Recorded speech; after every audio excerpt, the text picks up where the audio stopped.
मराठा। मनोज दादा तुम आगे बढ़ो। हर हर महादेव। छत्रपती शिवाजी महाराज की।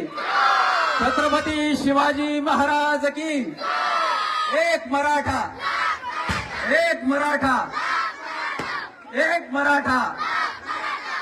यानंतर मी सन्माननीय भास्कर दादांना विनंती करतो की त्यांनी बाकीची खाली घे लई झाली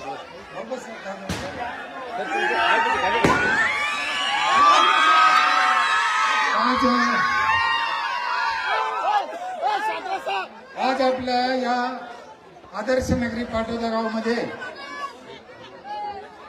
संघर्ष योद्धा आदरणीय जरांगे पाटलांचं आगमन झालेलं आहे। आपलं गाव अगोदरच चांगलं आहे, त्यात अशा माणसाचे पाय आपल्या गावाला लागले, आणखीन गाव चांगलं होईल असं आपण आशा करूया।